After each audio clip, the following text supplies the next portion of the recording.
देश कार्मिकों के समायोजन के संबंध में एक आदेश जारी हुआ है साथियों, जिसके माध्यम से सभी अधिशेष जो 37,000 शिक्षक हो रहे हैं, कार्मिक हो रहे हैं, उनका समायोजन किया जाएगा। इसी क्रम में भीलवाड़ा जिले में और सभी जिलों में लगभग सूचनाएं मांग ली गई है। उसका परफॉर्मा क्या रहने वाला है मैं आपको बता देता हूं साथियों।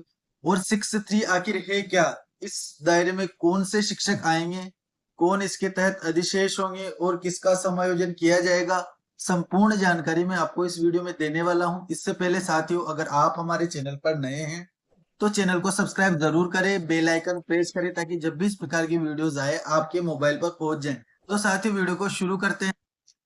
अब अगर हम बात करते हैं अधिशेष शिक्षकों की, तो इसमें आप बिंदु में जो देखेंगे तो आपको नजर नजर आएगा आदेश में साथियों, बिंदु नंबर 4 पर जिन अध्यापकों लेवल 1 व लेवल 2 की उक्त नियम 6-3 के तहत शिक्षा विभाग में लिए जाने की कार्यवाही की जा चुकी है, उन्हें अनिवार्यतः माध्यमिक शिक्षा विभाग के विद्यालयों में लगाया जावे। यदि जिले में माध्यमिक शिक्षा विभाग के अधीन विद्यालयों में पद रिक्त नहीं हो तो ही उन्हें प्रारंभिक शिक्षा विभाग के अधीन विद्यालयों में लगा जाए।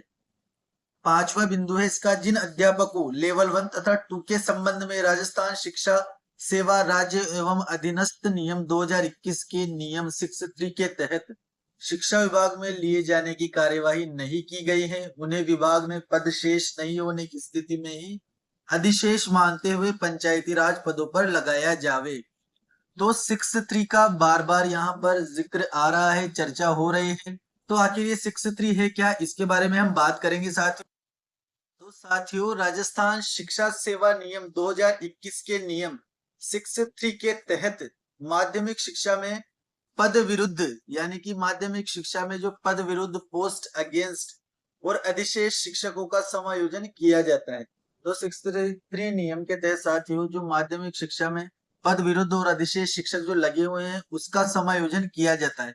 एलिमेंट्री एजुकेशन यानी कि प्रारंभिक शिक्षा के लिए ये नहीं है, ये माध्यमिक शिक्षा में ही इसके अंतर्गत समायोजन किया जाता है। इस नियम के तहत प्रारंभिक शिक्षा के शिक्षकों को माध्यमिक शिक्षा में वरीयता के मुताबिक समायोजित किया जाता है।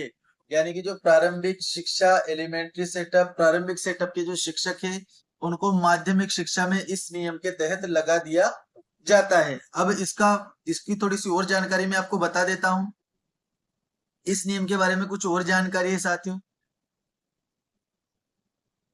जिन कार्मिकों के शिकायत के आधार पर आदेशों की प्रतीक्षा में रखा गया है उनका समायोजन इस नियम के तहत नहीं किया जाता है। अब प्राथमिक शिक्षा के कौन से अध्यापक इसके दायरे में आएंगे, जो प्रारंभिक सेटअप के हैं या पंचायत राज के हैं, एलिमेंट्री एजुकेशन के, वो कौन से अध्यापक इस दायरे में आएंगे। राजकीय उच्च प्राथमिक विद्यालय से राजकीय माध्यमिक विद्यालय में नव क्रमोन्नत होने पर, यानी कि जो विद्यालय पहले प्राथमिक उच्च प्राथमिक थे वो क्रमोन्नत होकर माध्यमिक बन गए हैं, वो ही विद्यालय और शिक्षक इस दायरे में आएंगे। दृष्टांकित विद्यालयों में अधिशेष तीसरे वर्ग में कार्यरत अध्यापक या शारीरिक शिक्षक भी समायोजित किए जाते हैं।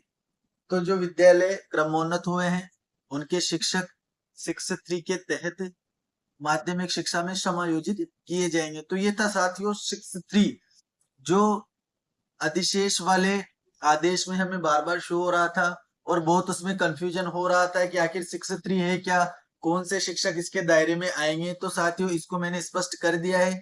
इसके अलावा एक परफॉर्मा राज्य सरकार की ओर से सभी जिलों को जारी किया गया है, जिसके तहत सूचना मांगी गई है, उसको भी आप देख ले, उससे भी स्थिति स्पष्ट हो जाएगी कि कौन से शिक्षकों को अधिशेष माना।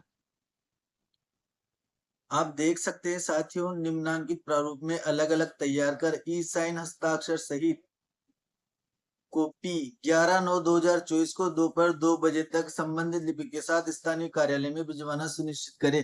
यानी कि 11 तारीख यानी कि आज 2 बजे तक ये सूचना मांग ली गई है और ये भिजवाना जारी की गई है। अब मैं इसको परफॉर्म आपको दिखा देता हूँ साथ। कार्यालय जिला शिक्षा अधिकारी मुख्यालय माध्यमिक शिक्षा भीलवाड़ा का ये आदेश है। तृतीय श्रेणी अध्यापक एवं समकक्ष। तो सबसे पहले इसमें क्रम संख्या, नाम अधिशेष कार्मिक, यहाँ पर अधिशेष कार्मिक का नाम आ जाएगा। यहाँ पर जन्म तिथि, एम्प्लॉय आईडी, पद नाम, विषय, वर्तमान पदस्थापन स्थान, नवीन जिलानुसार, और वर्तमान पदस्थापन स्थान पर कार्यग्रहण तिथि उसकी और अधिशेष होने का कारण यहाँ पर आपको भरना होगा। अब आप पद विरुद्ध लगे हुए हैं, आपकी पहले से 3B में काउंसलिंग हो गई है, तो आप अधिशेष नहीं है साथियों। आपके विद्यालय में जितने पद स्वीकृत हैं उनके अलावा यदि कोई अध्यापक लगा हुआ है, जैसे फर्स्ट लेवल के 3 है और फर्स्ट लेवल के 4 लगे हुए हैं, तो एक अध्यापक अधिशेष होगा। इसके अलावा आपका विद्यालय क्रमोन्नत हुआ है तो आप एलिमेंट्री सेटअप के हैं, अगर आपके पद वहां पर है तो आप वहीं पर समायोजित हो जाएंगे, पर फिलहाल आप अधिशेष होंगे साथियों। तो वो कारण आपको यहाँ पर भरना होगा। अगर आप अंग्रेजी माध्यम विद्यालय में लगे हुए हैं, आपकी पोस्ट नहीं है, तो भी आप अधिशेष होने वाले हो, तो वो कारण आपको यहाँ पर भरना होगा। विशेष विवरण आप इसमें यदि कुछ है तो भर सकते हैं, ब्लॉक का नाम आपको यहाँ पर भरना होगा और ये सूचना आपको कार्यालय जिला शिक्षा अधिकारी को पहुंचानी होगी आज 2 बजे तक। समस्त जिलों में इस प्रकार के आदेश, इस प्रकार की जानकारी के लिए जो एक परफॉर्मा है जारी किया गया है, आपके जिले में नहीं पहुंचा है तो हो सकता है वो कल या परसों में जारी हो जाएगा साथियों, क्योंकि 18 तारीख से इसकी लिस्ट बनना शुरू हो जाएगी। साथियों, अगर वीडियो पसंद आया हो तो वीडियो को लाइक करें, चैनल को सब्सक्राइब जरूर करें। इस प्रकार की महत्वपूर्ण जानकारी मैं आपके लिए लाता रहता हूँ। बेल आइकन प्रेस करना ना भूलें।